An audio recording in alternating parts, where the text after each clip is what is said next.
نور مجسم نیر اعظم سرور عالم مون سے آدم نوح کے ہمدم خضر کے رہبر صلی اللہ علیہ وسلم 10 ہجری حجت الوداع کالی کملی والے سرور کونین صلی اللہ علیہ وآلہ وسلم کا آخری حج 12 ذوالحج کو رب کائنات خالق دو جہاں اپنے میٹھے محبوب کی طرف قرآن کا آخری پیغام بھیجتے ہیں۔ اذا جاء نصر اللہ والفتح، یعنی پہلا اشارہ دے دیا جاتا ہے کہ اے میرے پیارے محبوب، اس فانی دنیا میں توحید کی پرچار اور امت کی رہنمائی کا آپ کا مشن تکمیل پا چکا ہے۔ اب آپ ہمارے پاس آنے کی تیاری فرمائیں۔ آپ صلی اللہ علیہ وآلہ وسلم نے ایک اور اشارہ تب دیا جب معاذ ابن جبل رضی اللہ تعالی عنہ کو مدینے سے یمن روانہ فرمایا۔ معاذ ابن جبل سے پیارے آقا کو عجب محبت تھی۔ ان کو سیاف کرنے کے لیے اپنے مبارک قدموں کے ساتھ 7 میل پیدل چلے۔ جب سفر کا آخری پوائنٹ آیا تو خوبصورت ہونٹوں سے یہ فرمانے لگے، اے معاذ، یہ میری تم سے آخری ملاقات ہے۔ جب تم واپس آؤ گے میری قبر مبارک دیکھو گے، میری مسجد کو دیکھو گے، پر مجھے نہیں۔ معاذ ابن جبل یہ سن کر بے تحاشا رونے لگے۔ معاذ کے آنسو دیکھ کر آپ کی آنکھ مبارک بھی نم ہو گئی، لیکن آپ نے معاذ کی ہمت بندھائی اور ارشاد فرمایا، اے معاذ، غم نہ کرو، اس جدائی پر غم نہ کرو، جو بھی تقوی پر مرے گا وہ روز قیامت میرا سب سے قریبی ساتھی ہوگا۔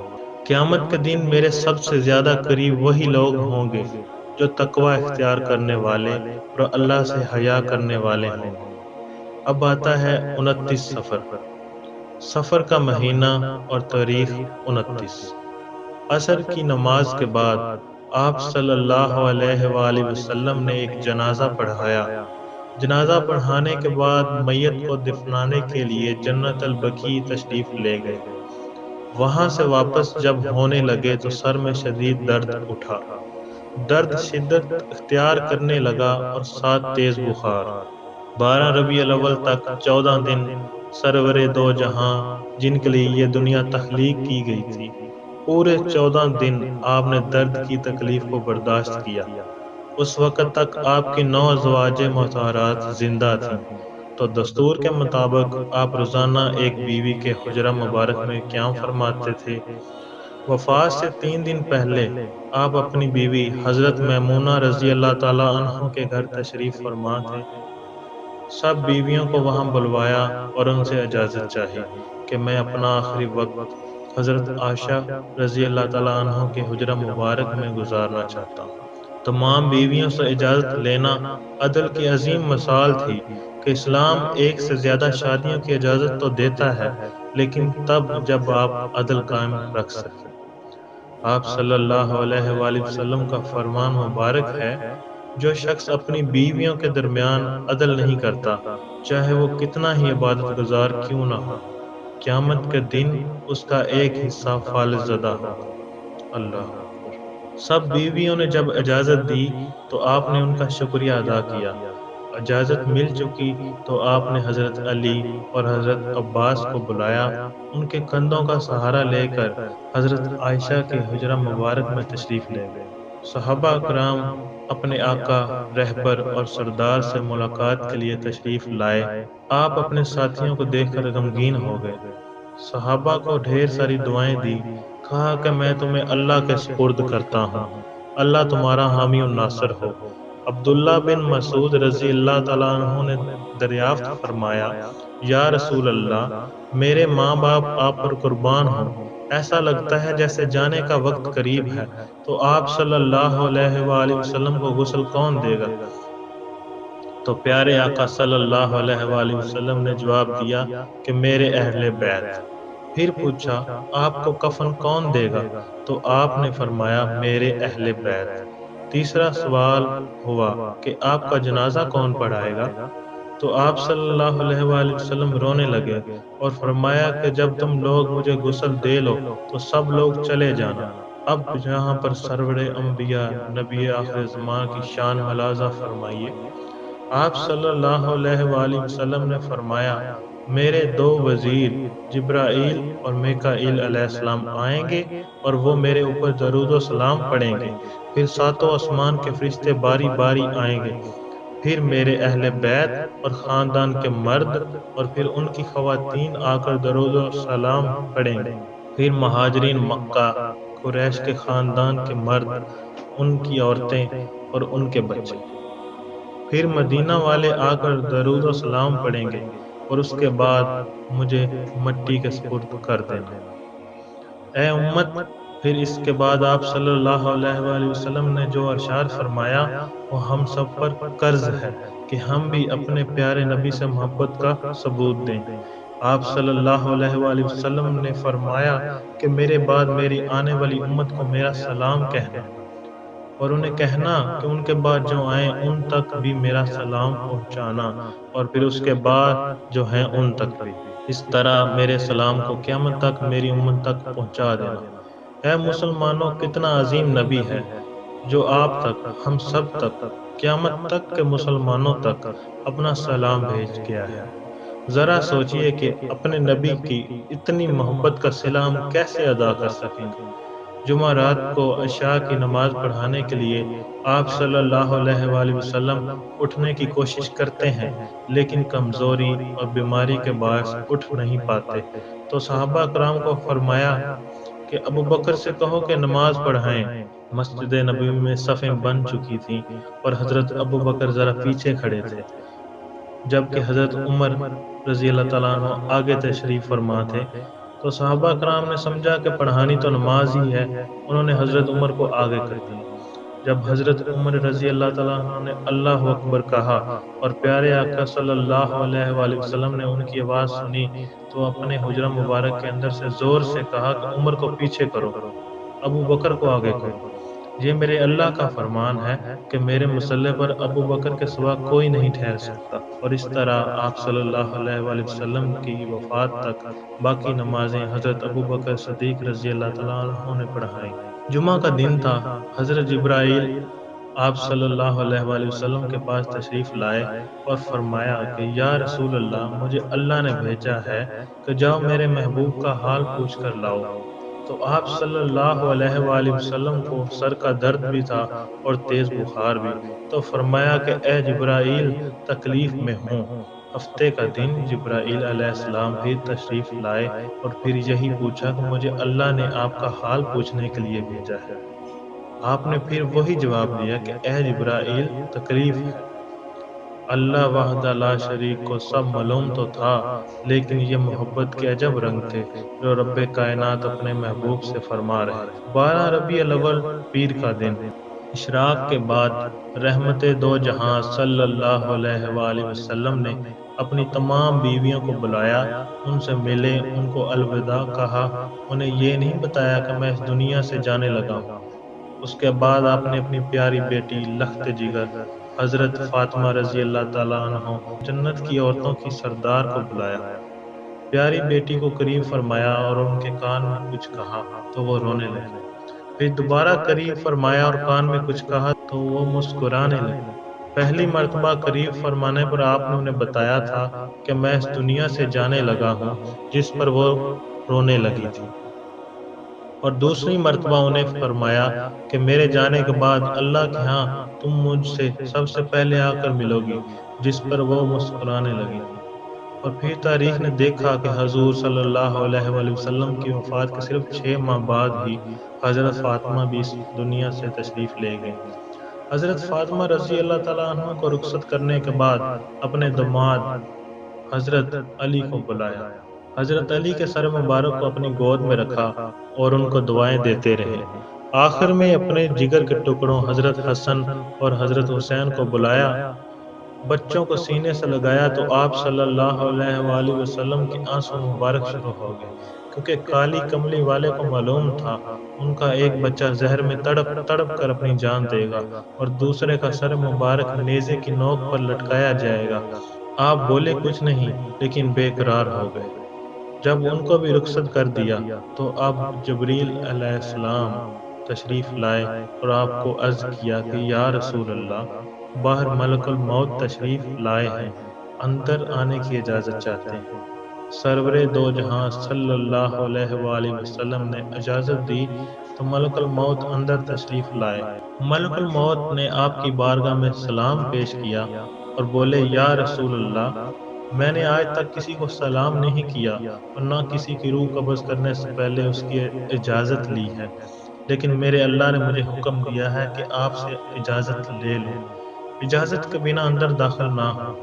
ملک الموت مزید فرمانے لگے کہ اللہ تعالیٰ نے حکم دیا ہے کہ اگر میرے حبیب آنا چاہیں تو انہیں اپنے ساتھ لے آنا، اگر وہ رہنا چاہیں تو پھر واپس لوٹ آنا۔ یہ اختیار رب کائنات نے پہلے کسی کو نہیں دیا۔ آپ صلی اللہ علیہ وآلہ وسلم دنیا کی وہ واحد ہستی ہیں جن کو یہ اجازت ملی ہے۔ سبحان اللہ، میرے آقا کی کیا شان ہے کہ ملک الموت کو بھی بنا اجازت روح قبض کرنے کا اختیار نہیں ہے۔ آپ صلی اللہ علیہ وآلہ وسلم نے ملک الموت سے فرمایا کہ اگر میں اجازت دے دوں تو کیا تم میری جان نکالو گے؟ ملک الموت نے فرمایا جی ہاں رسول اللہ صلی اللہ علیہ وآلہ وسلم، یہی میری ذمہ داری ہے۔ اس پر پیارے آقا 14ویں کے چاند، دنیا کی سب سے خوبصورت ترین ہستی نے حضرت جبرائیل علیہ السلام سے پوچھا کہ اے جبرائیل، تم کیا کہتے ہو؟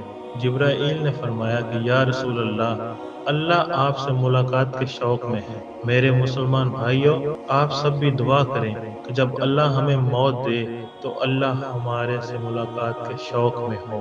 اگر ایسے موت آ گئی کہ اللہ ملاقات کے شوق میں ہو تو ہم کامیاب ہو جائیں گے، نہیں تو بربادی ہمارا مقدر ہوگی۔ جبرائیل نے فرمایا کہ یا رسول اللہ، اللہ آپ سے ملاقات کے شوق میں ہے، تو دل تھام کر سنیے کہ پیارے آقا صلی اللہ علیہ وآلہ وسلم نے کیا جواب دیا۔ آپ نے فرمایا جاؤ، اللہ سے پوچھ کر آؤ کہ میرے جانے کے بعد میری امت کے ساتھ کیا سلوک کریں گے۔ اے امت محمدی صلی اللہ علیہ وآلہ وسلم، کیسے چکاؤ گے یہ قرض؟ ہے کوئی جواب آپ کے پاس؟ اتنا مہربان اور کریم نبی جو آخری وقت میں بھی صرف اپنی امت کے بارے میں فکر مند ہے، اور امت نے ان کی تعلیمات کو بالکل بھلا دیا ہے۔ یہ نہیں کہا کہ جاؤ پوچھ کر آؤ حسن اور حسین کے ساتھ کیا کریں گے۔ لوگ جاتے ہوئے صرف اپنی اولاد کے بارے میں فکر مند ہوتے ہیں، لیکن یہ نبی مہرباں پوچھتے ہیں کہ مجھے بتایا جائے کہ میری امت کے ساتھ کیا سلوک کیا جائے گا۔ واہ پیارے آقا صلی اللہ علیہ وآلہ وسلم، آپ کی وفا پر ہمارے ماں باپ قربان۔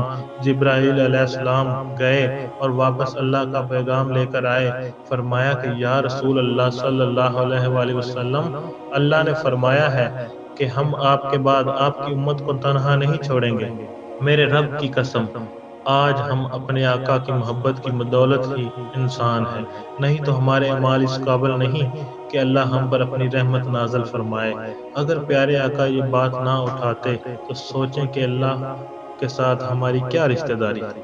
پہلی امتوں کی طرح ہم بھی عذاب الہی کا شکار ہوتے، ہم میں سے کسی نہ کسی کی شکل بگاڑ دی جاتی، تو کسی پر آسمان سے پتھروں کی بارش نازل کی جاتی، کسی کو بندر بنا دیا جاتا تو کسی کو دردناک عذاب میں مبتلا کیا جاتا۔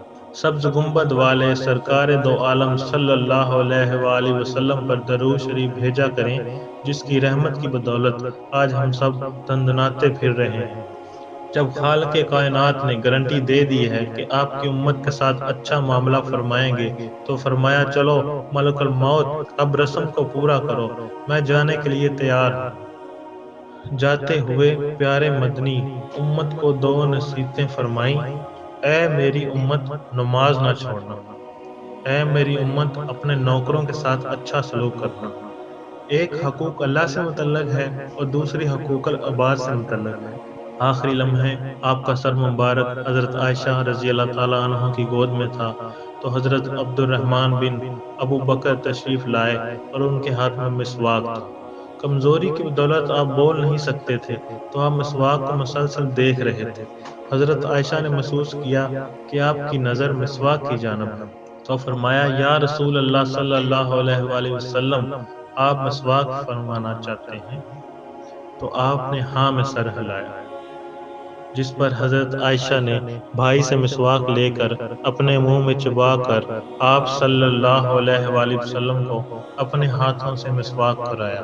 جب آپ نے ملک الموت کو اجازت دی تو حضرت جبرائیل بھی غمگین ہوئے اور فرمانے لگے کہ یا رسول اللہ صلی اللہ علیہ وآلہ وسلم، آج دنیا میں میرا بھی آپ کے ساتھ آخری دن ہے۔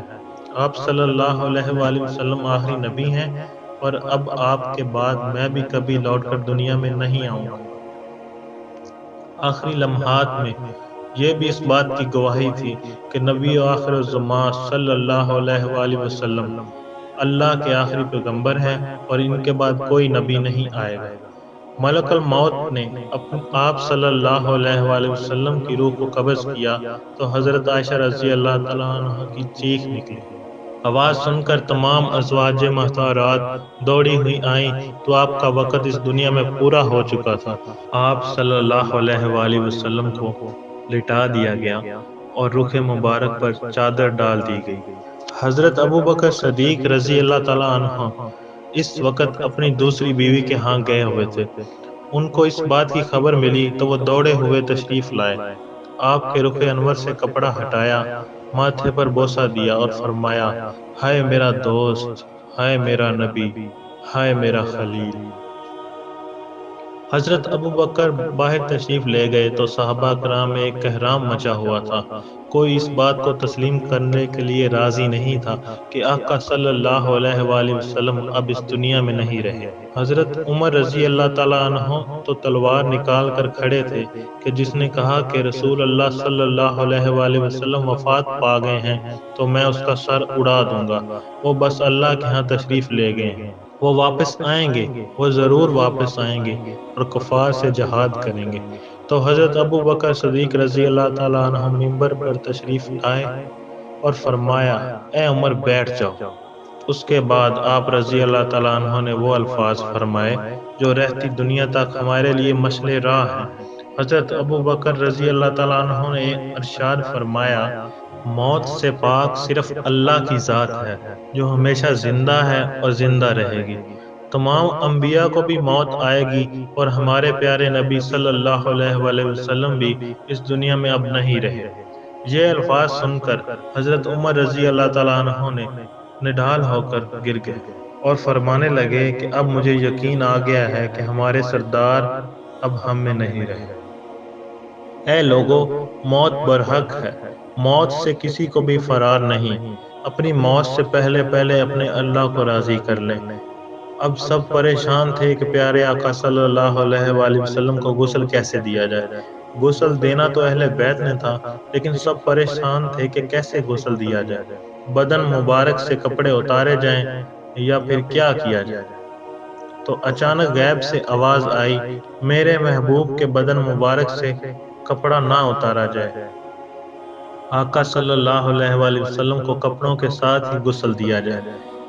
اس وقت اس آواز پر سب چونکے اور پھر آپ کو آپ کے کپڑوں کے ساتھ ہی غسل دیا گیا۔ حضرت علی آپ کے جسم مبارک پر پانی ڈالتے رہے اور فضل بن عباس آپ کے جسم کو مل رہے تھے۔ حضرت علی جسم مبارک میں پانی بھی ڈال رہے تھے اور ساتھ بہت زیادہ غمگین بھی تھے۔ حضرت علی فرما رہے تھے کہ یا رسول اللہ صلی اللہ علیہ وآلہ وسلم، آپ نے بھی ہمیں صبر کا حکم دیا ہے، اگر آپ نے ہمیں صبر کا حکم نہ فرمایا ہوتا تو آج ہم دنیا کو رو کر بتاتے کہ ہمیں آپ کے جانے کا کتنا غم ہے۔ آپ صلی اللہ علیہ وآلہ وسلم کو کفن دیا گیا اور ابو طلحہ رضی اللہ تعالیٰ عنہ آپ کی لاحد کو بنایا۔ پھر سارے باری باری آپ صلی اللہ علیہ وآلہ وسلم کی زیارت کو آنے لگے۔ پیر اور منگل کا دن گزر گیا تو رات کو آپ صلی اللہ علیہ وآلہ وسلم کی تدفین کا عمل شروع ہوا۔ آخری صحابی جس کا جسم آپ صلی اللہ علیہ وآلہ وسلم کے جسم مبارک کو ٹچ ہوا وہ مغیرہ بن شعبہ رضی اللہ تعالیٰ عنہ تھے۔ آپ صلی اللہ علیہ وآلہ وسلم کو جب لحد میں اتار دیا گیا تو مغیرہ بن شعبہ رضی اللہ تعالیٰ عنہ نے اپنی انگوٹھی اتار کر قبر مبارک میں پھینک دی۔ پھینکنے کے بعد حضرت علی رضی اللہ تعالیٰ عنہ سے بولے، اے علی، میری انگوٹھی گر گئی ہے، کیا میں اپنی انگوٹھی اٹھا لوں؟ انگوٹھی اٹھانا تو ایک بہانہ تھا۔ حضرت علی نے فرمایا اٹھا لو۔ حضرت مغیرہ قبر میں انگوٹھی اٹھانے کے لیے اترے تو آپ صلی اللہ علیہ وآلہ وسلم کے جسم مبارک سے لپٹ گئے اور زار و قطار رونے لگے۔ اس منظر کو دیکھ کر سارے صحابہ کرام شدت سے غم کی حالت میں رونے لگے۔ حضرت مغیرہ کے باہر نکلنے کے بعد آپ کے لحد مبارک کو اینٹیں لگائی گئیں اور یوں آپ کی تدفین کا عمل مکمل ہوا۔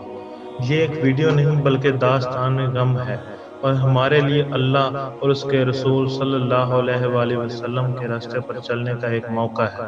اللہ کے پیارے حبیب صلی اللہ علیہ وآلہ وسلم پر کثرت سے درود سلام بھیجا کریں اور ہمیں اپنی دعاؤں میں ہمیشہ یاد رکھیں۔ اللہ ہماری اس کاوش کو قبول فرمائے، آمین۔